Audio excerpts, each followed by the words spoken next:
Amém. Glória a Deus. Queria te convidar a abrir a sua Bíblia em Mateus capítulo 11. Mateus 11. Vou falar sobre um texto muito conhecido, texto que já preguei aqui, inclusive. Queria destacar uma outra coisa. Queria falar sobre leveza no Evangelho. Nossa, como essa palavra que eu vou ministrar hoje, eu refleti nas minhas férias sobre ela e eu trouxe hoje para cá. E eu queria que a gente entendesse o que é ser leve quando Jesus fala sobre ser leve, o que ele quis dizer com isso.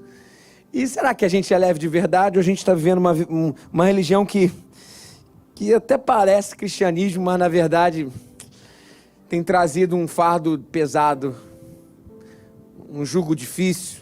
Bom, Mateus 11, versículo 28. Abra sua Bíblia aí, a gente vai ler os 3 versículos, 28, 29 e 30. Venham a mim, todos os que estão cansados e sobrecarregados, e eu lhes darei descanso. Tomem sobre vocês o meu jugo, pois o meu jugo é suave e o meu fardo é leve. Venham a mim, mais uma vez, todos os que estão cansados e sobrecarregados, e eu lhes darei descanso. Tomem sobre vocês o meu jugo, pois o meu jugo é suave e o meu fardo é leve. O que Jesus estava falando em relação ao jugo? Jugo, primeiro, se ele está dizendo que o jugo é suave e o fardo é leve, é porque existe um jugo pesado e um fardo pesado. Sobre quem Jesus está falando, qual é o contexto que Jesus está trazendo aqui? Existe algo que está por trás da letra que é importante para que a gente entenda. O que é jugo para aquele povo? Me ensinaram na EBD que jugo é aquilo que a gente coloca entre 2 animais para que eles possam caminhar juntos para o mesmo lugar. Bom, pode ser também, mas assim, isso é um contexto não histórico, é um contexto anacrônico. O contexto histórico dessa palavra de jugo aqui é que jugo no Evangelho ele tem a ver, e com o contexto histórico do judaísmo do primeiro século, tem a ver com a maneira com que os rabinos interpretavam os mandamentos divinos. Deixa eu explicar para vocês. Os mandamentos divinos eram interpretados da seguinte forma. Rabinos que eram mestres, que eram discipuladores, tinham os seus talmidins, que eram os seus discípulos. Os seus discípulos, eles seguiam o andar do mestre, ele acompanhava o mestre, quando o mestre caminhava e vivia a vida sob a perspectiva de um jugo. Prestem atenção nisso. O jugo tem a ver com os mandamentos os mandamentos da Torá, Gênesis, Êxodo, Levítico, Número, Deuteronômio, 5 primeiros livros da Bíblia, que os mestres interpretavam, os rabinos interpretavam, e sobre ali eles legislavam, eles diziam assim, olha, o que está dizendo os mandamentos da Torá é para a gente fazer isso. E qual é a consequência disso? É que cada rabino tinha um jugo. Ou seja, cada rabino tinha a interpretação da Torá e ele interpretava a Torá de tal forma que gerasse vida aos seus talmidins, aos seus discípulos, para que eles pudessem seguir. E falando em discípulos, os discípulos eram escolhidos da seguinte forma. Em primeiro lugar, toda criança, até a sua idade adolescente, até o bar mitzvah deles, que é uma idade da adolescente que eles tinham, que é uma festa importante, é um lugar, tipo a festa de 15 anos pra gente. Para eles chamam até hoje de bar mitzvah. O bar mitzvah, para um judeu tradicional, as crianças eles iam para uma escola para estudar com um mestre. Aquela criança ela tinha que aprender e decorar toda a Torá. O que é decorar toda a Torá? Imagina você decorar Gênesis, Êxodo, Levítico, Número e Deuteronômio. Eles decoravam até a idade da adolescência.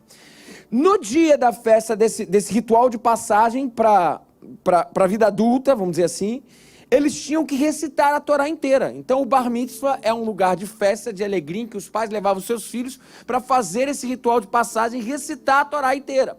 A partir dali já havia uma seleção. Os mestres, os discipuladores, os rabinos já separavam alguns e daquele povo que já via aquela peneira, aquele povo que era separado pelos seus discipuladores, pelos seus rabinos, eles agora estudariam e aprenderiam os profetas e, na época de Jesus, que já acontecia, já tinha fechado o cano da Bíblia hebraica, os profetas e os livros de sabedoria. Então os profetas, quais eram os livros dos profetas? Isaías, Jeremias, a tradição profética. Obadias, Amós, são profetas. A tradição sapiencial de sabedoria era a tradição de salmos, cantares, provérbios. Eles estudariam tudo aquilo ali. Nesse segundo modelo. Depois que eles estudaram toda a Bíblia hebraica, que é o Antigo Testamento, existia a última e grande peneira, que os seus mestres, os rabinos, escolhiam alguns poucos, para continuar. Depois que já estudaram toda a Bíblia hebraica, eles escolhiam alguns poucos para continuar a caminhar com eles. E aqueles discípulos, que eram chamados assim agora, os talmidins, eles acompanhariam o seu mestre na interpretação dos mandamentos, para através da interpretação dos mandamentos extraírem o que eles chamavam de jugo. E o que era o jugo? O jugo era a interpretação dos mandamentos da Torá, para que pudesse produzir vida naqueles que estavam sob aquele jugo. Então o jugo do rabino tal era um, o jugo do rabino tal era outro. Os rabinos interpretavam os mandamentos e explicavam como que as pessoas poderiam se colocar na prática daqueles mandamentos para ter sua vida feliz. Esses mandamentos eram chamados de jugo, cada rabino tinha um. E cada discípulo do seu rabino se colocava debaixo daquele rabino, do jugo daquele rabino. Jesus era um rabino? Jesus era um rabino às avessas. Mas provavelmente Jesus não terminou esse ciclo. Porque de acordo com a tradição, quando aconteciam essas peneiras, se o menino não continuava indo adiante, ele voltava para aprender a profissão do pai. E Jesus era um carpinteiro, aprendeu a profissão de José, que não mexia com madeira, era com ferro. Então, provavelmente, Jesus ele foi um rabino que a sociedade escolheu. E um rabino, basicamente, às avessas. Porque a sociedade começou a segui-lo. Por causa da vida, por causa da prática. Por tudo que ele começou a interpretar a Torá, apesar de não ter feito todo o ciclo da escola formal. Não vem botar isso como caô para dizer que você tem que parar de estudar, não. Vai estudar. Olha que coisa interessante. Então, nós estamos diante de Jesus, que é um rabino às avessas, e Jesus chega para aquele povo. Agora faz sentido ler até o texto novo. Vocês vêm todos para mim, que diz lá no versículo 28 do capítulo 11 de Mateus. Vocês vêm todos para mim. Se vocês estão cansados, sobrecarregados, eu vou dar descanso. O que eles estão falando? O jugo do rabino tal, de tal, só está te dando canseira. Jesus estava afrontando aqui direto, estava pegando na canela. Eu vou dar descanso para vocês. Vocês tomem sobre vocês o meu jugo. O meu jugo. Sabe por quê? Porque o meu jugo é suave, o meu fardo é leve. Uau! O meu jugo é suave. Então Jesus disse também, ó, eu tenho um jugo para colocar em vocês. Eu também tenho um jugo, mas o meu jugo é diferente, ele é suave e o meu fardo é leve. Se a gente olhar assim essas palavras de uma forma leviana, nós podemos chegar a conclusões precipitadas. Essas palavras de Jesus, de que o seu jugo é suave e leve, criam uma certa compreensão de que se andar com Jesus é fácil. Andar com Jesus pode tudo. Andar com Jesus é de boas. Difícil é ser judeu. Mas ser cristão, discípulo de Jesus, pô, isso é de boas. Cristãos, por exemplo, eles não precisam de todas as prescrições do judaísmo em termos legais, as prescrições mosaicas. Porque no judaísmo tem mandamento para tudo. No judaísmo tem mandamento para o que você deve comer, como deve comer, quando deve comer, para a sua dieta. Tem mandamento. Tem mandamento para o seu dinheiro, como vestir seu dinheiro. Deve emprestar, deve ser fiador, não deve ser fiador, como você ganhar o seu dinheiro, para quem é o seu dinheiro e tal e tudo mais. Tem mandamento para dar oferta. Se você for no altar e se esquecer de tal coisa, você tem que acertar, você tem que fazer aquilo. Tem mandamento para oração. Quando você for orar, você tem que fazer isso. Mas para nós cristãos é tudo mais fácil, é ou não é? Você chega de noite, você deita e fala assim, caramba, esqueci de orar. Daí tu começa, Senhor Jesus, 00:30, tem que acordar às 6 horas da manhã. Senhor Jesus, não sei o que, daqui a pouco tu começa a misturar, falar em mistério, assim, e o amém só vem no outro dia. Não é? Né? Então, sabe, parece que é mais fácil, é mais relax. Judaísmo não, tem lei, tem mandamento, tem um pode, não pode ali, tal. Maimônides foi um dos grandes rabinos que teve a tradição de Israel. Maimônides viveu no século XII, depois de Cristo, e ele falou que a Torá tem 603 mandamentos. Nós conhecemos 10, o decálogo, não matarás e tal, os 10 mandamentos, a gente conhece. Mas Maimônides diz, e ele destrinchou isso tudo, lendo a Torá, que são mais ou menos 613 mandamentos. 300, ele dividiu da seguinte forma, duas formas. 315 são mandamentos negativos, do que não pode. E ali, Lógico, fazendo alusão a cada dia do ano. Para cada dia do ano tem um não. Não posso isso, não posso isso, não posso isso. E dele disse que também, além dos 365 mandamentos negativos, tem 248 mandamentos positivos. Isso faz alusão a cada osso do nosso corpo humano.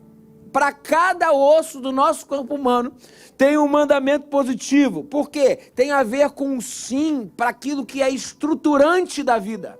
Esse é o princípio. Para aquilo que é estruturante da vida, para cada osso do nosso corpo, para aquilo que nos mantém em pé, nós temos um mandamento, nós temos o sim. E aí alguém diz assim, realmente, é difícil demais ser judeu e viver esse tanto de mandamentos. Mas já Jesus não tem mandamento nenhum, seguir Jesus é mais fácil. Você lê o Evangelho e vê que Jesus não exige da gente uma lista de mandamentos. Jesus não veio como um escriba e falou não pode, não pode, não pode, pode. Jesus não veio dessa forma. Não, na verdade ele deu 2 mandamentos pra gente, certo? Só são 2. Amar a Deus sobre todas as coisas e o seu próximo como a ti mesmo. E as pessoas falam assim, seguir Jesus é mais relax, pô. É mais tranquilo. Não tem todo comportamentalismo moral rígido. Não tem toda a estruturação legal judaica. A impressão que dá é que seguir Jesus é o que devemos fazer sem nenhuma exigência de contrapartida. Eu sigo e não tenho uma contrapartida de lá, como se eu faço algo para que ele faça algo. Não. Como se ele não exigisse nada da gente, sabe? E é o que as pessoas falam. Não há nada que eu possa fazer para que Deus me ame mais. E nem nada que eu possa fazer para que Deus me ame menos. Então, tanto faz o que eu faço, eu deixo de fazer. Inclusive, se Deus me trata não a partir dos meus méritos e dos meus deméritos, mas a partir da sua graça. E o que é graça? Graça é o quê? Favor imerecido. Você vê, isso é uma construção perigosa. Mas vamos lá. Gente, tudo isso é verdade, que eu acabei de falar. É verdade que Deus ama você e não há nada que você possa fazer mais para que Deus possa te amar, e não é nada que você possa fazer menos para que Deus possa te amar da mesma forma. Isso é verdade, isso é verdade. É verdade que tudo que você recebe de Deus não é porque você merece, porque você deixou de merecer, é a boa vontade de Deus sobre a sua vida, e isso se chama graça, isso é verdade. E então, infelizmente, a partir dessa compreensão, nós vamos desenvolvendo a ideia de que nós podemos seguir a Jesus de qualquer jeito. De que Jesus não faz exigências, porque afinal de contas, o jugo de Jesus é suave e o fardo é leve. Nada mais equivocado que isso, gente. Nada mais equivocado que isso. Porque Jesus é um Deus, é um Senhor que exige demandas radicais da gente. Tem exigências radicais, tem exigências singulares e tem exigências incomparáveis. Jesus, para ilustrar isso, ele conta uma parábola, a parábola da pérola de grande valor que foi encontrada por um homem de comércio de pérolas. Diz o texto que Jesus contou essa parábola e ele falou, e essa pérola era o simbolismo que Jesus estava contando ali para o reino de Deus. A pérola significava o regime de viver no reino de Deus e o próprio reino de Deus. Diz o texto bíblico que Jesus conta que um comerciante de pérolas encontra uma pérola de grande valor e quando ele encontra aquela pérola de grande valor, ele fica vidrado na tal da pedra. ele começa a sonhar, ele começa a idealizar, ele não dormia porque ele queria ter aquela pedra, ele queria demais a pedra, encheu a paciência da sua esposa para ter aquela pedra, e diz o texto bíblico que ele vendeu tudo que possuía. Preste atenção a isso. Ele vendeu tudo que possuía para atingir e para adquirir aquela pedra de grande valor. E Jesus disse, assim, termina, concluindo essa parábola: ser do meu reino é semelhante a esse comerciante que vendeu tudo o que tinha, ou seja, custou tudo o que tinha para fazer parte dele. Sim, é verdade, a experiência do amor de Deus por nós, para termos salvação, não nos exige nada, só dizermos sim. Mas, prestem atenção, o discipulado custa tudo que temos. Tudo que temos. Por isso que um tempo atrás eu preguei sobre o jovem rico. Você lembra aquele jovem? Aquele homem rico que cumpria todos os mandamentos, fazia tudo como mandava o figurino, tudo nos conformes. E Jesus fala: eu não me impressiono com você, meu jovem. O que eu posso fazer para herdar a vida? Jesus fala assim: ó, tudo que você fez aí, cumpriu os mandamentos, eu não me impressiono com você, meu jovem. Mas uma coisa eu te falo: vende tudo que tem, distribui aos pobres e me segue. Sabe por quê? Jesus falou isso. Jesus está nos ensinando que andar com Ele não é algo possível para quem cumpre mandamentos apenas. Para quem cumpre mandamentos, andar com Jesus só é possível quando esse alguém que quer andar com Ele faz dele o seu tudo. E quando esse alguém que quer andar com Jesus abre mão de tudo por Ele, aí sim você anda com Jesus.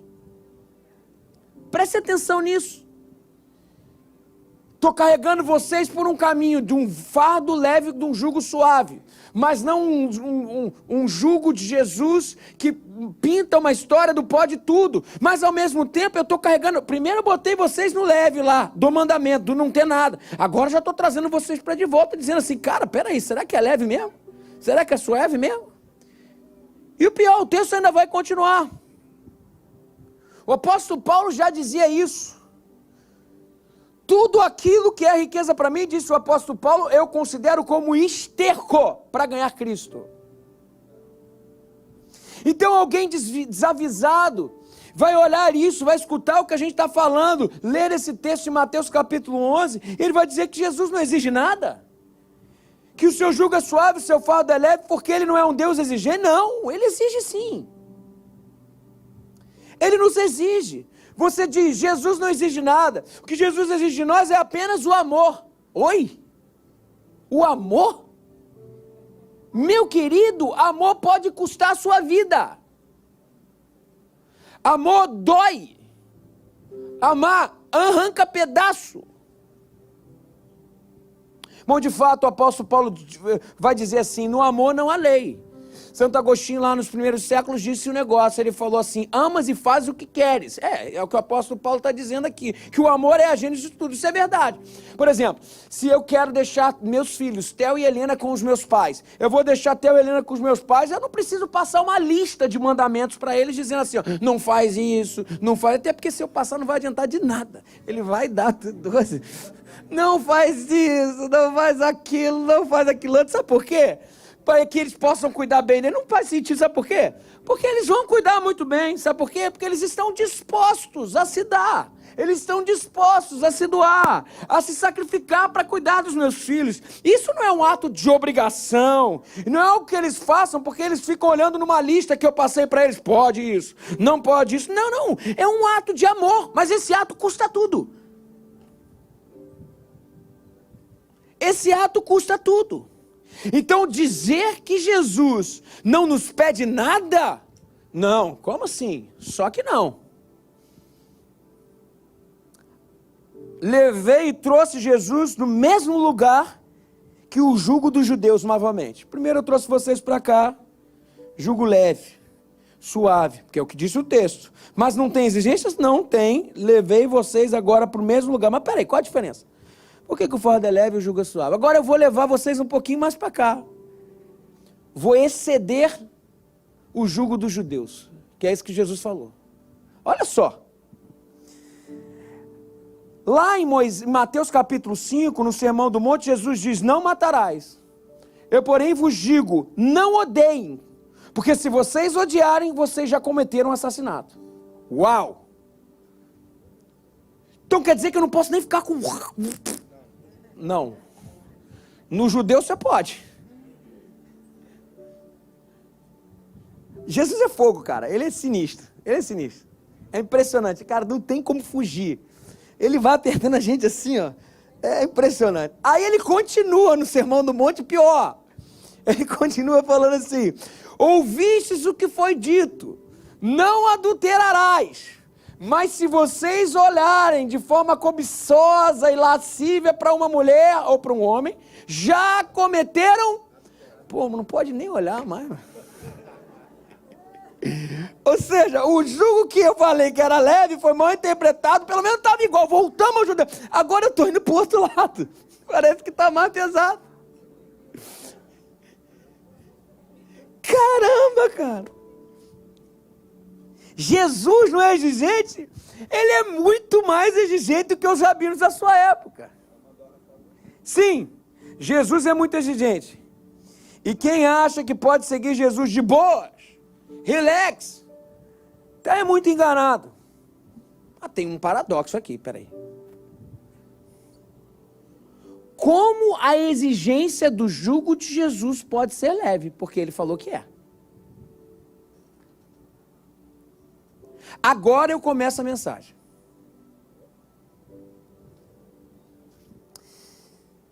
Aqui tem um segredo que poucos conseguem discernir. É que o jugo é suave e o fardo é leve não por causa dos mandamentos. Porque inclusive Jesus levou os mandamentos dos rabinos à enésima potência. Não é por causa dos mandamentos em si, mas por causa da condição das pessoas que se colocam debaixo desse jugo. Prestem atenção. O jugo é suave e o fardo é leve porque a pessoa que vai cumprir o mandamento e andar com Jesus experimenta uma transformação interior. Mais do que isso, o jugo é suave e o fardo é leve porque o desejo muda. O jugo é suave, o fardo é leve porque o desejo é canalizado para o lugar certo. Preste atenção, preste atenção. Agora nós precisamos voltar naquela parábola. A parábola que Jesus contou, que eu já contei há pouco, do homem que encontrou uma pérola de grande valor. Como disse, um comerciante de pérola olha uma pérola de grande valor em um terreno e ele se apaixona por aquela pérola. Aquela pérola se chama Reino de Deus. É nesse contexto que Jesus está aplicando. Quando ele se apaixona pela vida com Deus, com a vida com Cristo, ele começa a sonhar em ter aquela pérola. Ele começa a idealizar em ter aquela pérola. Ele não dormia por causa daquela pérola. O que acontece? Ele nutre desejo. E pois, então, ele, pelo desejo, ele toma ação. Pelo desejo ele cumpre mandamentos. Pelo desejo ele vende tudo que tem para adquirir o reino de Deus. Prestem atenção.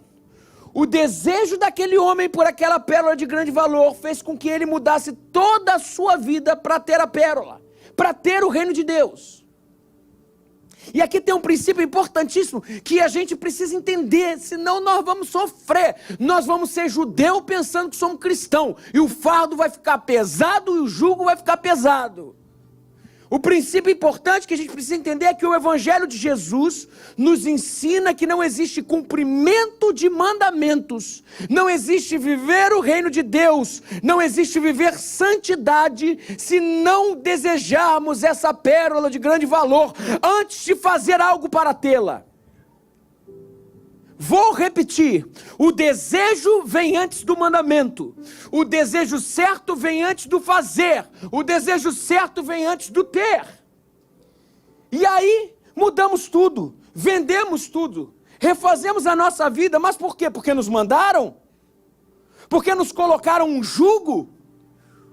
um compêndio de mandamentos? Não, porque o nosso desejo está na pedra preciosa. Nada mais nos faz sentido. Agora estamos perdidamente apaixonados pelo Mestre, pelo reino, pela pedra de grande valor. Prestem atenção. O Evangelho de Jesus é o Evangelho do desejo. A partir do desejo canalizado para o nosso amado, se cumprem os mandamentos. Moody, o grande evangelista, trouxe para a gente uma ilustração que eu acho excepcional. Ele estava pregando em uma das suas conferências, vivendo no século XIX, e veio uma mulher para ele e falou algo assim: vem cá, ô pastor, ser crente deve ser muito chato, não é não? Aí Moody falou: não, mas por quê? Porque, você não pode beber, você não pode fumar, você não pode jogar, você não pode ir para balada. Isso tudo era os pecados da época, né? Porque hoje a parada, a sarrafo já subiu. Você não pode. Aí Moody fala exatamente o que Jesus nos propõe como fardo leve. Moody fala: não, eu posso isso tudo sim. Ele falou para a mulher. Sabe qual é a minha diferença para você? Não é que a senhora pode e eu não posso. A minha diferença para você é que a senhora quer e eu não quero.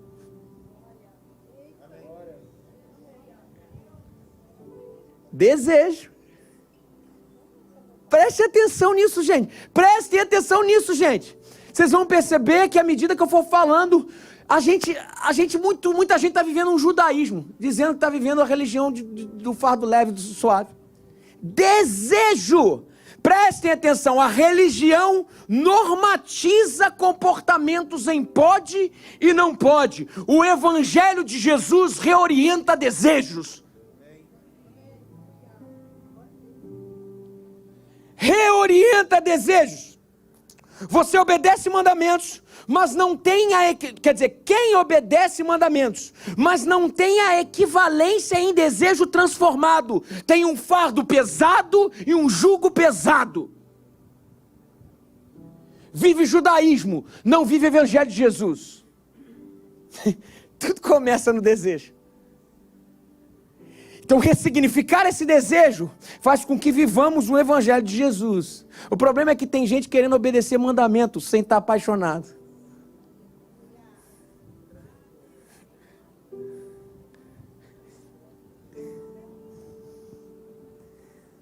Sabe o que acontece com quem não transforma aqui dentro primeiro? Sabe o que acontece quando não transforma aqui dentro primeiro? A pessoa vive o mandamento, o jugo apenas, sem antes transformar aqui. Dois caminhos, que são os caminhos dos dois filhos, do filho pródigo. O filho que foi e o filho que ficou. Que são dois que já mataram o pai, porque só queriam a herança. Dois caminhos. Ou o cara vira um fundamentalista, que é o filho que ficou. O que é o fundamentalista? É aquele que só cumpre mandamento e critica o outro. Mas dentro, como diz o texto bíblico, é um fariseu. Sabe o que é um fariseu? Vocês por fora são bonitões, mas por dentro vocês têm morte, sepulcro caiado.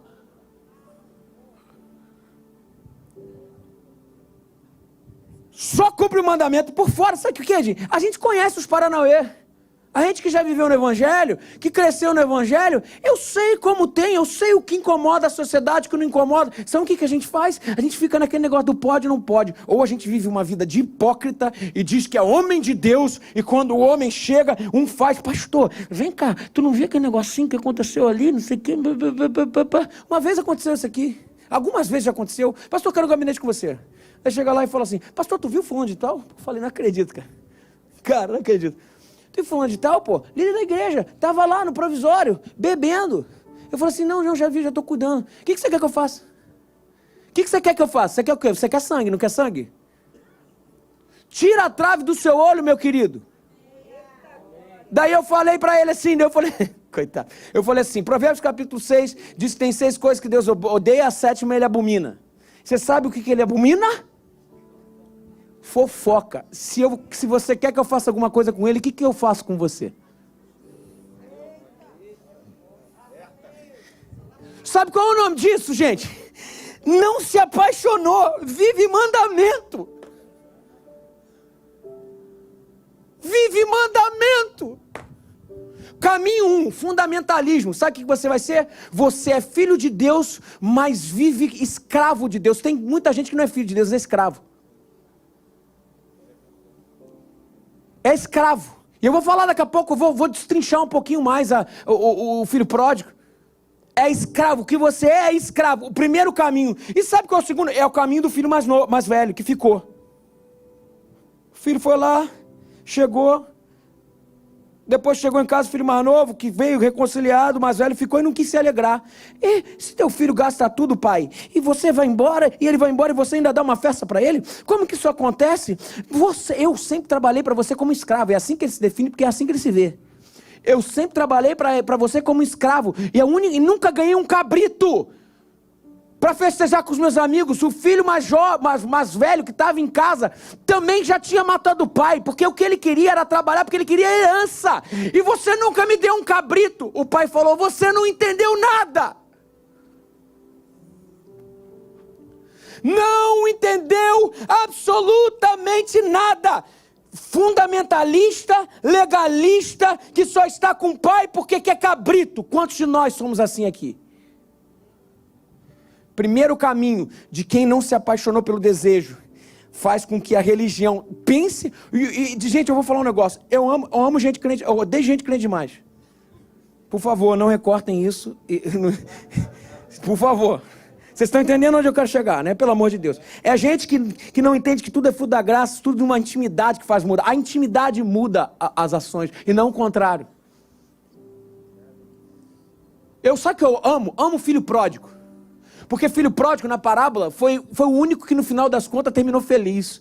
O filho mais velho terminou triste na parábola. O pródigo terminou feliz porque reconheceu a sua condição. E o pai deu festa porque ele encontrou o pai e não a sua riqueza.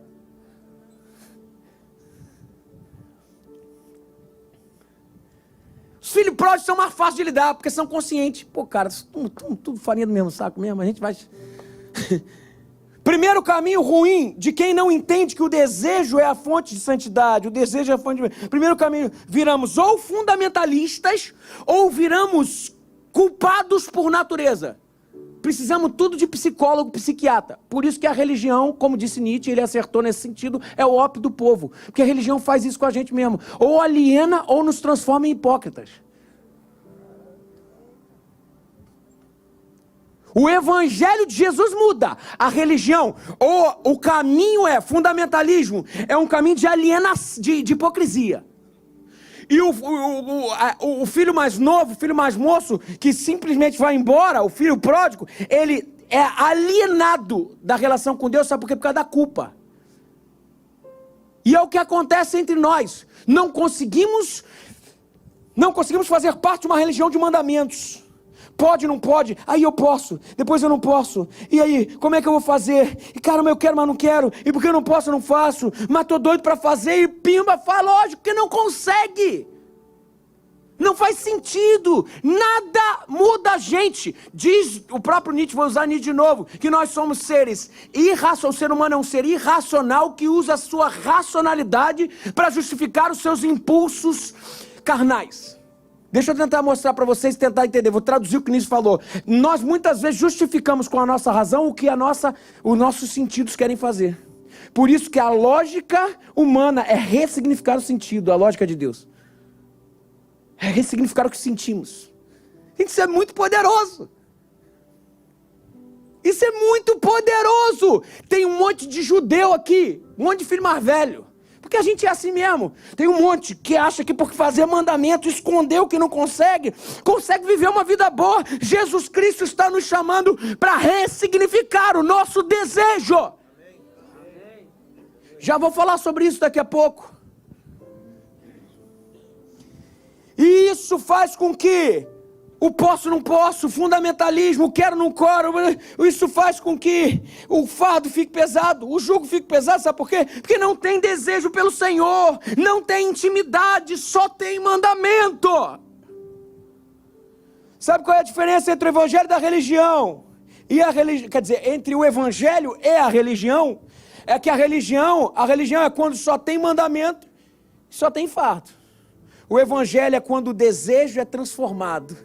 E aí o mandamento até existe, mas Paulo já deu a solução. No amor não há lei, o amor tudo crê, tudo sofre, tudo espera, tudo suporta. Se o desejo mudou, tudo muda. Os mandamentos passam a ser leves. Vendemos tudo que temos para ter a pedra preciosa, porque amamos o nosso amado e queremos agradá-lo. A grande questão para ter o fardo leve e suave que Jesus nos propõe, não é se você vai cumprir mandamento ou não. A pergunta central dessa manhã, e que Deus faz para a gente é: onde está o seu desejo? Onde está o seu coração? Gabinete é um troço bacana pra caramba, você escuta cada coisa em gabinete, meu irmão. Pô, meu irmão, aí, quer ser emocionante é fazer gabinete. Tu fica assim, caraca, impressionante. Uau, nossa. Aí, outro dia, eu estava fazendo gabinete com uma jovem. E a jovem chegou lá, coisa mais linda do mundo, coração maravilhoso. A jovem entra no meu gabinete e diz o seguinte: pastor, eu tenho feito um monte de coisa errada. E começa a contar, e eu, uau. Começa a contar, e, meu irmão, coisa cabeluda. Aí ela falou um negócio para mim que eu achei muito legal, que é difícil encontrar em gabinete. Ela falou assim: mas eu vim aqui hoje, pastor, porque eu quero parar de fazer essas coisas. Pô, glória a Deus, irmão. Bacana, é isso. Difícil é ver um pecador arrependido. Mas eu fui um pouco, eu confesso que eu espetei. Aí eu fiz a seguinte pergunta para ela: por que você quer parar de fazer essas coisas? Aí ela deu uma resposta. Sabe qual foi a resposta dela? Porque se eu não parar, eu vou para o inferno. Eu falei, resposta errada. Porque se eu não parar, eu vou para o inferno. Daí eu fiz uma outra pergunta. Então vamos supor o seguinte, vamos supor algo. Se eu supusesse que o inferno e te dissesse que o inferno não existe, é uma suposição, tá? Não recortem. Se eu supusesse que o inferno não existe, você ia querer parar de fazer essas coisas? Aí ela respondeu, não. Aí eu falei para ela, minha filha, eu tenho algo para te falar, então você nunca vai conseguir parar.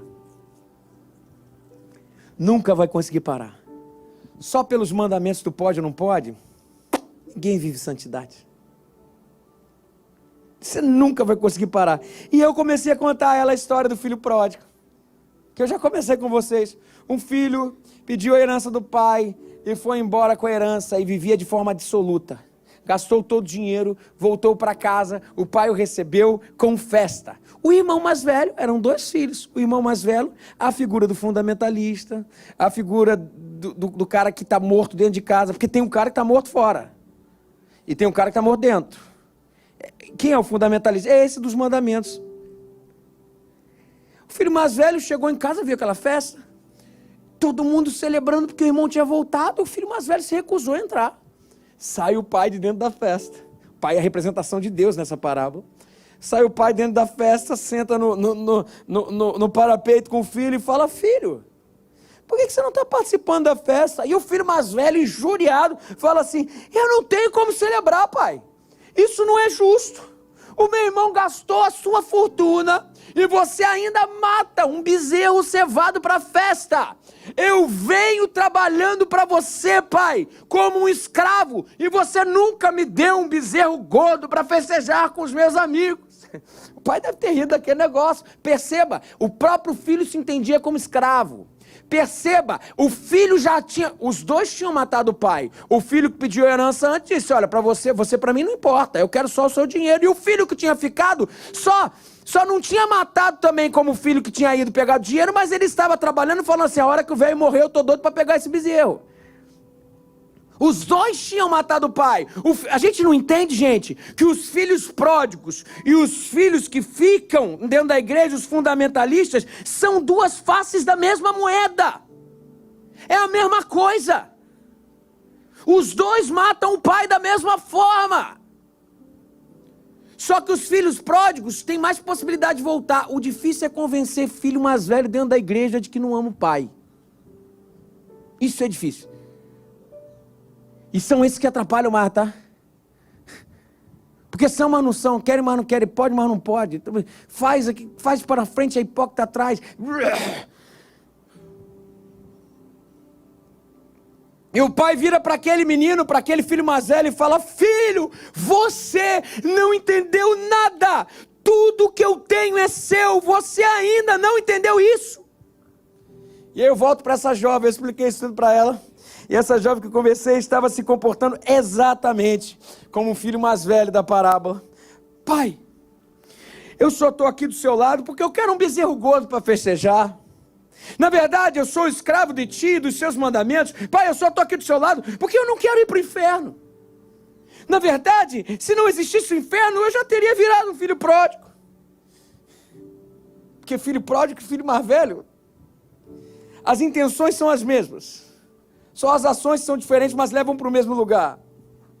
E eu virei para essa jovem e disse assim: filha, você quer seguir os mandamentos do pai porque os bezerros são gordos, mas você tem o pai, você entende isso? Que é mais importante que o bezerro, é mais importante a relação do céu e inferno. Ah, filhos mais velhos fazem conta do dízimo. Eu dou do bruto ou do líquido? Crente perde ou não perde salvação? Isso tudo é pergunta de filho mais velho. Contam cabritos, sendo que eles têm o pai. Isso é profundo demais. Sabe quando você vai conseguir se livrar desses pecados? Eu disse àquela menina: nunca. Porque você precisa entender que só existe herança, só existe reino de Deus e vida de santidade quando a sua relação com o pai distar a sua prática de vida.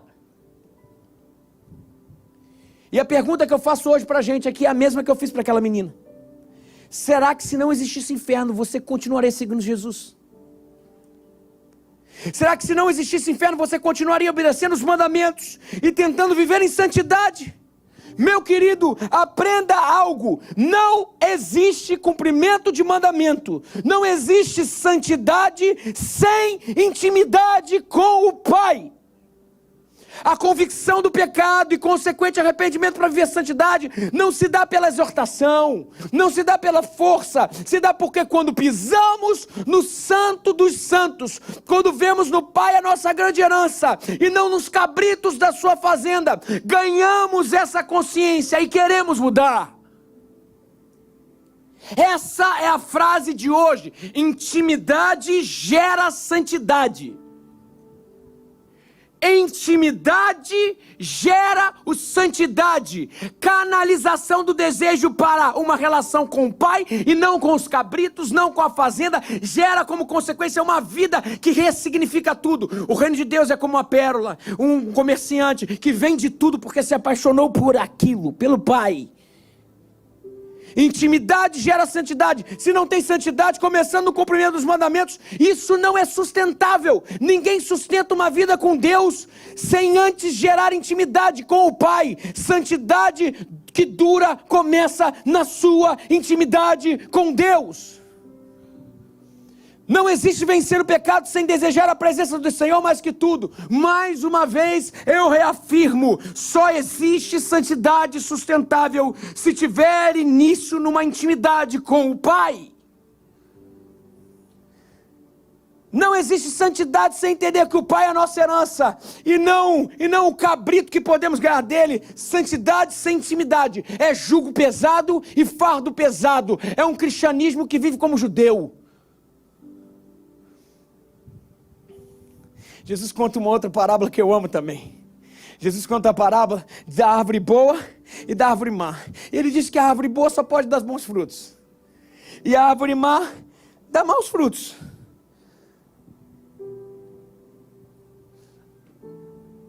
Seguir a Jesus, falando sobre uma laranjeira, seguir a Jesus não é uma questão de produzir laranja.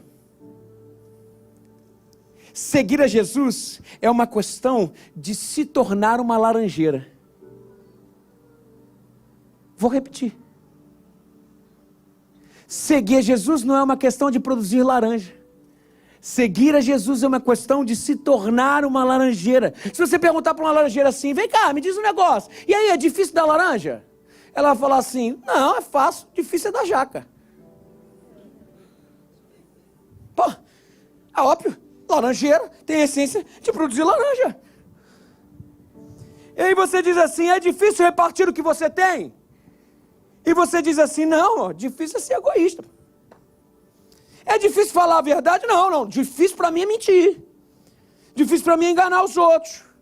Porque eu sou árvore boa. E o que Jesus fala para nós é, vem comigo. Eu vou transformar você na árvore certa. Aí você pergunta, e os frutos? Jesus responde, fica tranquilo em relação aos frutos. Laranjeira só pode dar laranja. Gente apaixonada por mim só pode dar frutos do Evangelho. Só pode dar frutos do Evangelho. Nós nos preocupamos com frutos. Nós nos preocupamos com as aparências, com as exterioridades. Frutos sem a essência de sermos laranja, sem a essência de sermos a árvore boa, só vão ser aquilo que vai nos colocar diante de um túmulo, diante de um fundamentalismo ou diante de um lugar de culpa. Só existe Evangelho de Jesus se a essência e a intimidade gerar frutos que justificam o Evangelho.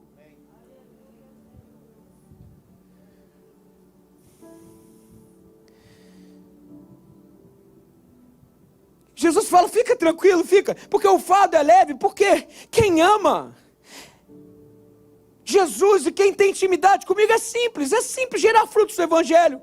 Para quem ama, se submeter ao amado é o que mais queremos. Andar com Jesus é para quem é gente grande, sabe? Andar sem ódio, andar sem usura, andar em justiça, em verdade, sem inveja, é para gente grande. Mas isso só acontece quando o abraçamos e ele começa a deixar em nós os seus mandamentos. Deixa eu falar um pouquinho mais sobre isso. A gente, quando adolescente, quando jovem, na escola a gente tinha uma brincadeira, não sei se essa brincadeira tem hoje ou vão chamar isso de bullying. Mas na nossa época esse negócio de bullying não existia, né? Impressionante, né? Chamava de 4 olhos, chamava de gordo, eu tive tudo quanto é esse apelido aí, tive. Mas tinha uma brincadeira que dava raiva do caramba. Que a pessoa vinha e te dava um abraço. Ela colava um post-it. Você sabe o que é post-it? Post-it é aquele papelzinho assim que você cola atrás assim, ó, puf. Na época não tinha post-it, então botava um durex mesmo, no papelzinho. E a gente escrevia assim, geralmente o pessoal fazia assim, ó. Me bata. Me chuta. Me dê um pescotapa. E a pessoa vinha e abraçava a outra, criança não presta, né? Criança vinha, abraçava a outra, meu amigo, e colava atrás. Daqui a pouco vinha um e vapo. Daqui a pouco vinha outro e vapo. Daí as crianças, uma começava a usar até ela entender que tinha um negócio atrás dela dizendo assim, me bata. Deixa eu falar um negócio para você, Jesus ama essa brincadeira, mas não nesses moldes. Calma, Jesus não é assim não. Mas Jesus ama de brincar com a gente de post-it. Sabe, ele sempre vem em nossa direção e nos dá um abraço. E quando ele nos dá um abraço, ele começa através do abraço. E por causa daquela relação, ele começa a colocar os seus post-its, os seus papelzinhos na gente. Abraça, pum, e ele cola lá justiça. Abraça mais uma vez, ele cola verdade. E a gente abraça mais uma vez, ele cola lealdade às pessoas. E ele abraça de novo e fala humildade. E a gente vai abraçando, e à medida que abraçamos, ele vai colando os seus mandamentos em nós. Com Jesus é assim, os mandamentos, os jugos, os post-its, os papelzinhos a serem colados, vão sendo colados à medida que o abraçamos. À medida que o abraçamos, pessoal, olhem para mim, isso liberta a gente de muita coisa que não é evangelho, e a gente jura de pé junto que é. Isso liberta a gente de um neo-judaísmo. Jesus Cristo nos trouxe para um jugo leve, suave, sutil, que não tem a ver com o que cumprimos, mas tem a ver com uma intimidade com o Pai, e só a intimidade, através do seu abraço, ele imprime em nós seus mandamentos. Só a intimidade gera santidade. E a consequência, o fardo fica leve e o jugo fica suave.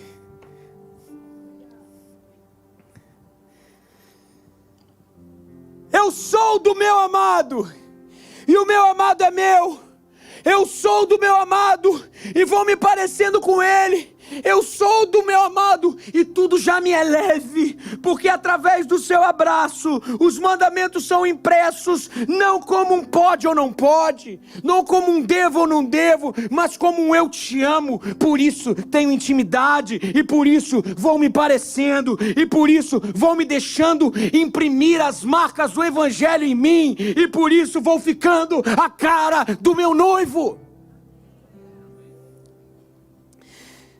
Aprendam algo, pessoal, olhem para mim. Só o amor sabe ensinar. Só o amor sabe ensinar. Não existe santidade sem intimidade.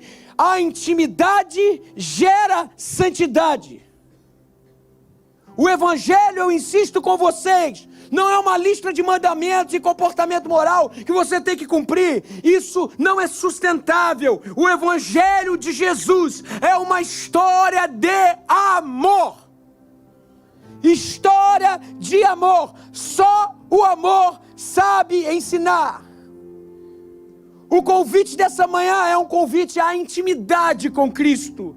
Não há maturidade sem intimidade. Não há maturidade sem intimidade. Não há leveza sem intimidade. Não há santidade sem intimidade. Eu falo com você hoje, que tem partilhado de um evangelho, que tem partilhado de um evangelho de Jesus, mas que faz com que os mandamentos sejam o início, e inclusive o fim. Eu falo para você hoje, que está enrustido nos seus problemas. Por quê? Porque não sabe o que é viver em santidade. Sempre é uma relação de cai, não cai, ou cair, caramba, não pode ninguém saber, Senhor me perdoa. Daí vem, faz fogueira santa, bota os papelzinhos, bota a bolinha, estoura, e faz, e vai por vida vitoriosa, e não sei o que, e pá, meu querido, se não mudarmos a nossa intimidade com o Pai, se não canalizarmos e redirecionarmos o nosso desejo, os mandamentos nos serão pesados demais, e só nos vai restar dois caminhos: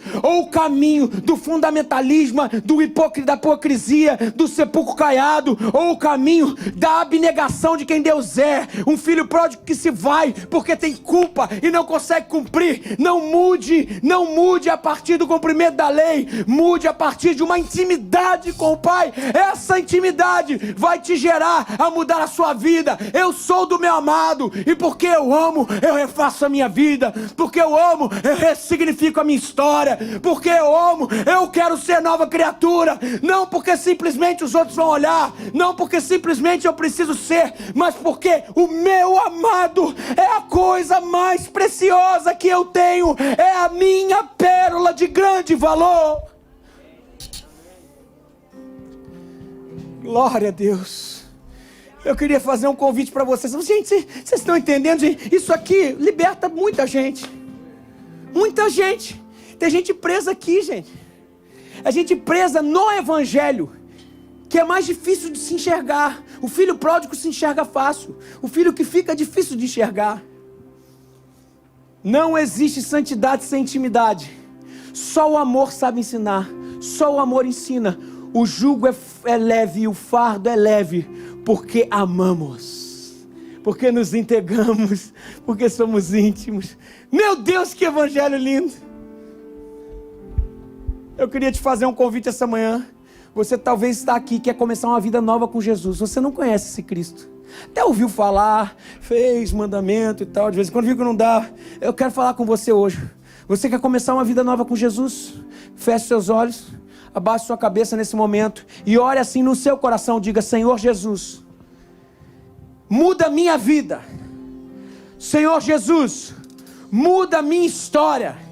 Senhor Jesus, entra no meu coração. Senhor Jesus, me toma por completo. Sou pecador, sou falho, mas entrego a minha vida a Ti. Faz tudo novo. Essa é a minha oração, e assim eu oro no nome de Jesus.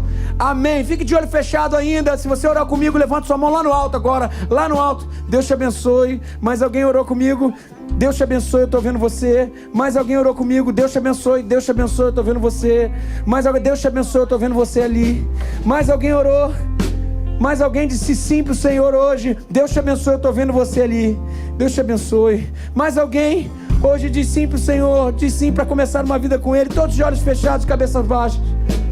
Hoje é o momento de ser aceitável diante do Senhor e dizer: eu quero o Senhor. Levante sua mão onde você estiver. Levante. Talvez no seu caso é que você esteve afastado do Evangelho, mas hoje o Senhor te traz para voltar. Levante a sua mão onde você estiver. Levante sua mão. Diga: Senhor, eu estou voltando.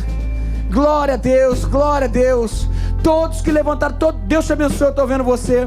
Todos continuam de cabeça fechada, de cabeça baixa e olhos fechados. Todos que levantaram sua mão, levante sua mão agora lá em cima que eu quero orar. Lá em cima, isso, levanta lá em cima sua mão. Levanta sua mão lá em cima que eu quero orar por você. Lá em cima. Isso, olha, tem uma moça ali, isso, por favor. Mais pessoas, que você levantou sua mão, levante, aonde você estiver. Isso. Eu queria pedir para a igreja do Senhor agora estender a sua mão de forma profética para algum lugar dessa sala, e nós vamos orar por essas pessoas. Senhor Jesus, esse povo é seu. Senhor Jesus, nós entregamos esse povo nas tuas mãos, e nós vamos te pedir, Senhor, no nome de Jesus, muda a história desse povo. Que esse povo tenha um encontro contigo a partir de hoje, que eles possam ser cheios pelo teu Espírito, e a partir daí eles possam crescer no que o Senhor tem. Abençoe a sua igreja, Senhor, que a sua igreja possa ser resposta para esse povo e ajudar esse povo a se consolidar em direção a ti. Senhor, no nome de Jesus, nós te pedimos agora, Senhor, por cada carência, por cada falta desse povo, que o Senhor venha preencher, que eles saiam daqui hoje jubilando no Senhor, que eles saiam daqui hoje vivendo vida nova contigo. Nós pedimos pela nossa igreja agora, Senhor, no nome de Jesus. Nós não queremos viver uma santidade de mandamentos, nós queremos viver uma santidade que começa na intimidade contigo. Nos leva à lei, Senhor, para nos apaixonarmos por ti cada vez mais, para nos apaixonarmos por ti cada vez mais. É o que queremos, Senhor, no nome de Jesus. Ajuda-nos, Senhor, a viver santidade. Ajuda-nos a viver santidade para a honra e glória do teu nome. É o que queremos, Senhor. Nos ensina a ter intimidade contigo. Faz o fogo queimar, faz o coração arder, faz a nossa vida ser ressignificada pelo nosso secreto contigo. Essa é a minha oração, e assim eu oro no nome de Jesus, amém. Vamos ficar de pé. Eu queria que você declarasse com a sua boca, você declarasse com a sua voz mais alta que você pode, dizendo: eu quero ter intimidade contigo. Tem uma canção que tem falado comigo, e eu queria muito que você rasgasse seu peito. Fala assim, vamos cantar, render a ti adoração, é derramar meu ser, é o que meu coração deseja toda manhã. Declare, isso é uma declaração para o Senhor, diga: te imaginar é me inspirar pra te dizer: estou apaixonado cada vez mais por ti. Senhor, tu és incomparável, seu nome é maravilhoso.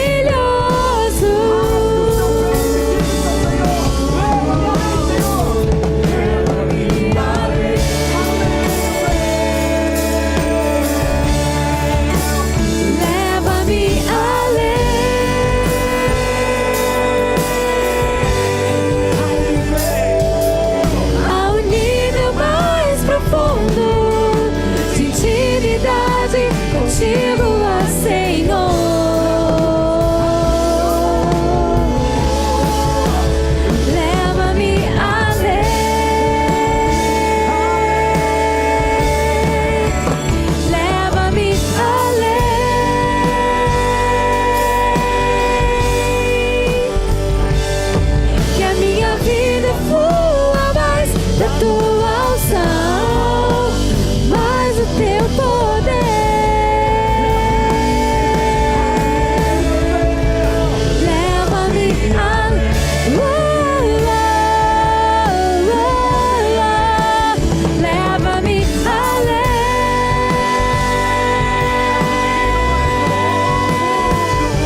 vida flua mais da tua unção, mais o teu poder. Declaração de amor, gente. Intimidade gera santidade. Só o amor sabe ensinar. Quanta gente diz que é apaixonada pelo Senhor, né? Mas sabe o que o texto de Hebreus nos fala? Deus nos fala, o texto de Hebreus nos fala que não existe dizer que ama o Senhor sem poder dizer isso para o próximo. Se você diz que ama a Deus, mas odeia o seu próximo, você não ama a Deus coisa nenhuma. Nós vamos celebrar hoje aquilo que Jesus nos manda celebrar, a mesa posta. Não apenas para celebrar um Cristo que morreu e ressuscitou, mas para celebrar o pão que é partido. Sabe o que eu queria que você fizesse agora? Que você abraçasse essa pessoa que está do seu lado e você falasse assim, ó, você é chatinho, mas eu gosto de você.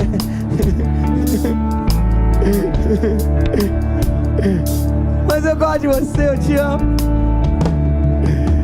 O Evangelho de Jesus é um Evangelho de mesa. O Evangelho de Jesus é pagarmos um só preço de sermos um só coração no Senhor. Pagarmos o preço de sermos um só coração no Senhor. E hoje nós celebraremos isso. Para quem é a ceia? A ceia é para todo aquele que é salvo em Jesus, está em comunhão com a sua igreja. Se você não recebeu algum dos elementos, levante sua mão nesse momento e a gente vai até você. Uau, quanta gente! Pessoal da ceia aí, pessoal da recepção, isso, fique com a sua mão levantada. Isso, vamos ver se você é bom no CrossFit agora. Sustentação, ó. Temos pessoas, quem pode ajudar o Lê também? A gente, isso, tem mais lá em cima, né? Tem, ó, o Renato também aqui. Isso. Vamos chegar até você. Eu aprendi que corpo de Cristo não sou eu e você. Enquanto a gente distribui, fica com a sua mão levantada aí. Presta atenção em mim. Eu aprendi que corpo de Cristo não sou só eu e você. Corpo de Cristo é quando eu dou a mão para você. Não existe corpo sem aliança com o outro e aliança com Deus. Tem gente que quer andar sozinho, gente, mas hoje o Senhor nos chama para pagarmos um preço de sermos um só coração no Senhor. Igreja é corpo e corpo é coletividade. Lembre, para orar tem que ser Pai Nosso, porque o Pai é nosso. E tem que ser pão nosso, porque o pão é nosso. Isso gera justiça social. E não existe evangelho de Jesus sem coletividade. Eu não sei se tem alguém que você precisa se relacionar, ou pedir perdão, ou perdoar. Meu querido, no nome de Jesus, que essa manhã seja o dia. Não vale a pena engolir veneno todo dia. Deus te chama a sermos um só corpo, para a honra e glória do Senhor. Pois eu recebi do Senhor o que também entreguei a vocês, que o Senhor Jesus, na noite que foi traído, tomou o pão, e tendo dado graças, o partiu e disse: esse é o meu corpo, que é dado em favor de vocês. Façam isso em memória de mim. Em obediência à ordem do Senhor, comamos o pão. Obrigado, Senhor. Leva-me além,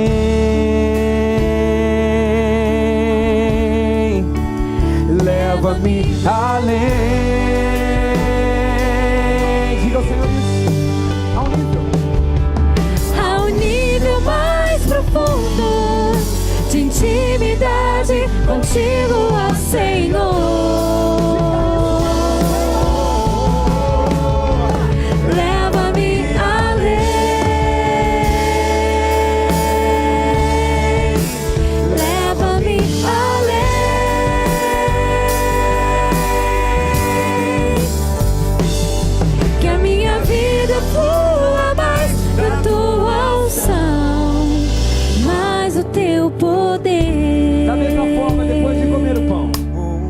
O cálice e disse: esse é o cálice da nova aliança, meu sangue. Façam isso sempre que beberem, em memória de mim. Porque sempre que comerem desse pão e beberem desse cálice, vocês anunciam a morte do Senhor até que venha. Em obediência à ordem de Jesus, que inclusive se fez carne e habitou entre nós, e por causa tanto que ele se deu, hoje a gente pode ter vida com ele. Nós celebramos hoje não só um Deus que morreu e ressuscitou, não só um Deus que morreu e veio morrer pelos nossos pecados, mas que foi levantado dentre os mortos ao terceiro dia. E ele disse que nem a morte pôde vencê-lo. Ele nos ensina que a morte foi morta pelo Rei da vida. E assim nós bebemos o cálice. Vamos beber? Me lembro do apóstolo Paulo que diz: onde está a morte, a sua vitória? Onde está a morte, o seu poder de deter? O salário do pecado, o aguilhão do pecado é a morte, mas graças a Deus que nos dá a vitória por intermédio do nosso Senhor Jesus Cristo. Portanto, meus amados irmãos, sede firmes e constantes, sempre abundantes na obra do Senhor, sabendo que o vosso trabalho não é vão no Senhor. E a promessa do Senhor é que, se nós morrermos com Ele, ressuscitaremos com Ele. Sim, um dia Ele virá, e no raiar dos olhos levará a sua igreja, e toda lágrima que tivermos, Ele enxugará dos nossos olhos. Onde está a morte, a sua vitória? Onde está todo o aguilhão que nos detém a morte? O nosso Deus é vida, e Ele nos disponibiliza vida, e vida em abundância, vida em abundância, vida em abundância. Que o Senhor nos abençoe e nos guarde, que o Senhor faça resplandecer o seu rosto sobre nós e tenha misericórdia de nós, que o Senhor sobre nós levante o seu rosto e nos dê vida, paz, jugo leve, porque nós amamos o Senhor, jugo leve, fardo leve, porque resolvemos ter um relacionamento com o Pai. Que o Senhor sobre nós levante o seu rosto e nos dê a paz, no nome de Jesus. Amém, amém. Vamos aplaudir o Senhor, vamos celebrar o Senhor. Antes da gente ir embora, nós vamos sair daqui celebrando. A gente hoje cantou uma música tão linda que falou sobre vida. Como é que ela começa? Está vivo. Bota nesse tom aí, bota aí, negão, bota aí. Olha que lindo, vamos sair cantando, olha que letra maravilhosa. Vivo, está vivo, pra sempre reina. Vai com a sua feliz, Agora! Vivo, está vivo, pra sempre reinará.